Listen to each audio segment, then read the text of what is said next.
Now, this is the largest protest that we have seen in weeks now. Our Jennifer Dowling, who has covered these protests at their height last summer and all the way through the fall, she joins us now with an update on what we're seeing out there tonight. A few moments ago, we heard some shattered glass. There was a lot of yelling and shouting. What is the latest downtown there? Well, it's a very destructive protest tonight. It started off at the Fields Park and it's been moving through the Pearl. And you can see the Starbucks windows behind me here at Northwest Lovejoy and 11th are completely shattered. We've seen the groups go around here twice and shatter them more. First, they were about baseball-sized holes in them, and then they've come back through and destroyed them more. In fact, you can see a rock sitting down here, and I believe that might have been used for some of this damage. You can see down the block there are two more broken windows. It's not just the Starbucks, it's also the Urban Pantry down there that has had some damage. Also, we've seen a lot of tagging. I'm going to draw your attention to the Chase Bank across the street where the blue sign is. You can see that there is a lot of tagging over there. Anti-bank slogans there, and there's just a lot of destruction here tonight in the Pearl District. I want to show you some video that we had earlier from some of the things that were happening when people first started marching from the Fields Park. They moved through the Pearl and they kind of went down the block from through 14th and 15th and did a lot of damage on those two streets. To 11th, where we're standing now, did some more damage. People have been asking us what the protesters are about. Well, we've been hearing them chant anti-police slogans, mostly as they move through.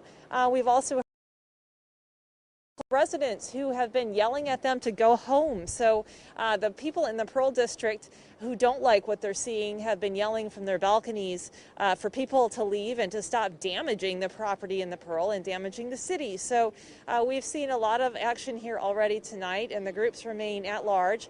We've seen police on bikes and we've seen police cars in the area, but I haven't seen any kind of activity where they've come in and maybe made some arrests or stopped some of the activity that's been going on. Maybe I haven't been in the right vantage point, but I haven't seen it quite yet from where I've been. But we have taken breaks to see what has happened and see the damage. So some of that might be occurring elsewhere. We're going to keep an eye on it and bring you updates here and on KOIN 6 News at 11. Yeah, and of course on social media as well. And Jennifer, one of the sad things is just in recent days downtown, we have seen a lot of the plywood coming down.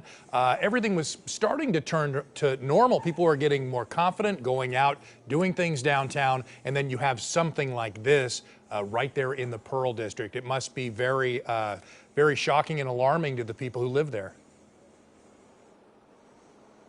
You know, and I would think that some of these business owners are pretty disappointed as well. I mean, we've just had the reopening at 25%, and people have been able to come back to the businesses in Multnomah County here at 25%. Just about a week and a half ago, a couple weeks ago, right when that snow hit. So since that time, they've just been able to kind of reopen, and then, of course, you have this kind of thing happening. So it's very discouraging to residents of the city, and many have asked us what the city plans on doing about it, because they believe that the city is just simply falling apart. And, you know, when you come out here and see things like that, it certainly looks like it. Wayne? Yeah, it certainly doesn't give you a lot of confidence there. All right, Jennifer Dowling, thank you, and we will check back if anything happens throughout this newscast.